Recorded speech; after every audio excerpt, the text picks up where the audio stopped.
हर मराठा पागल है। स्वराज का, शिवाजी राजे का। महाराज गणपति, गज अश्वपति, भूपति, प्रजापति, स्वर्ण रत्न श्रीपति, अष्टावधान जागृत, अष्ट प्रधान वेष्टित, न्यायालंकार मंडित, शस्त्रास्त्र शास्त्र पारंगत। भारत की मिट्टी में अनगिनत वीरों ने जन्म लिया, लेकिन कुछ ऐसे होते हैं जिनका नाम इतिहास के पन्नों में नहीं बल्कि हर दिल की धड़कन में बस जाता है। ऐसे ही थे छत्रपति शिवाजी महाराज। साहस, नीति और स्वराज्य के दिव्य प्रकाश।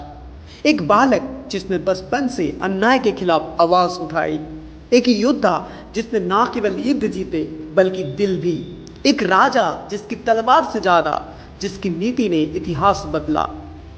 आइए आज हम नमन करते हैं उस महापुरुष को जिनका हर शब्द, हर निर्णय और हर युद्ध एक अमर कथा बन गया।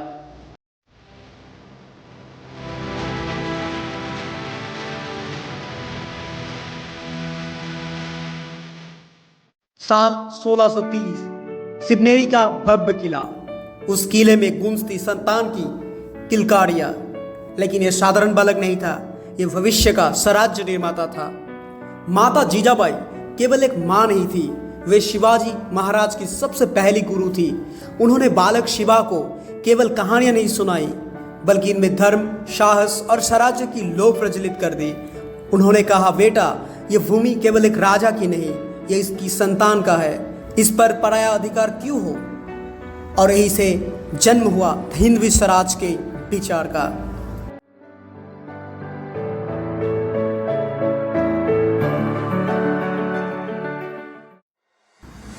जब अन्य राजकुमार विलासिता में डूबे थे, तब शिवाजी महाराज तलवार चलाना, किले बनाना और राजनीति के गहरे रहस्य को सीख रहे थे।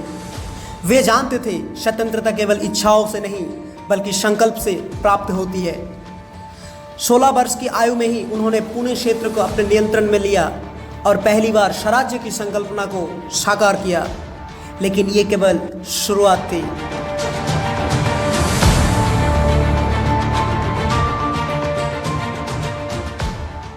साल 1659, बीजापुर सल्तनत ने शिवाजी महाराज को कुचलने के लिए अपने सबसे क्रूर सेनापति अफजल खान को भेजा। लेकिन शिवाजी महाराज केवल तलवार के धनी नहीं थे, वे दूरदर्शिता के भी धनी थे। अफजल खान ने शिवाजी महाराज को गले लगाने का नाटक किया, लेकिन उनकी कटार में विश्वासघात छिपा था। परंतु शिवाजी महाराज ने बागनोक से एक ही बार में न्याय का संदेश दे दिया, जो अन्याय करेगा उसका यही परिणाम होगा।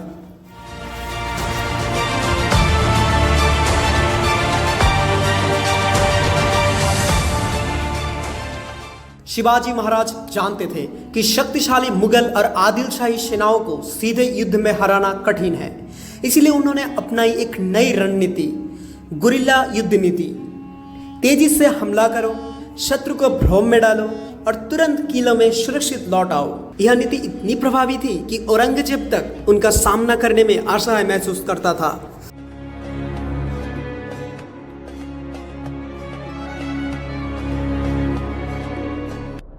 साल 1674, रायगढ़ किले पर स्वराज्य का सूर्य उदित हुआ। शिवाजी महाराज का राज अभिषेक हुआ और वे छत्रपति बने।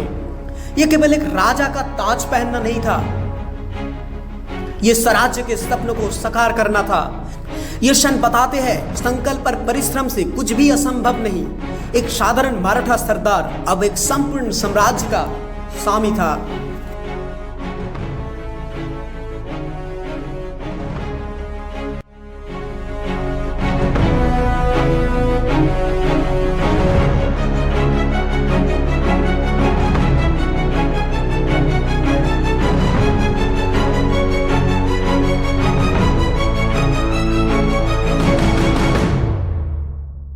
छत्रपति शिवाजी महाराज केवल तलवार के राजा नहीं थे, वे न्याय और नीति के भी शासक थे। उन्होंने एक संगठित प्रशासन बनाया जिसमें सभी को समान न्याय मिले। उन्होंने कहा, राजा का सबसे बड़ा धर्म प्रजा का कल्याण है। उन्होंने महिलाओं की सुरक्षा के लिए कड़े नियम बनाए, किसानों पर अन्यायपूर्ण कर नहीं लगाए और सबसे महत्वपूर्ण एक अनुशासित सेना बनाई जो केवल विजय के लिए नहीं बल्कि न्याय के लिए लड़ी।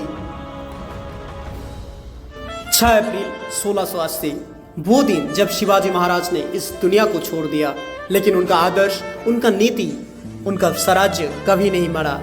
आज भी जब कोई अन्याय के खिलाफ आवाज उठाता है, जब कोई स्वतंत्रता की रक्षा के लिए संघर्ष करता है, तब हर हृदय में शिवाजी महाराज जीवित होते हैं।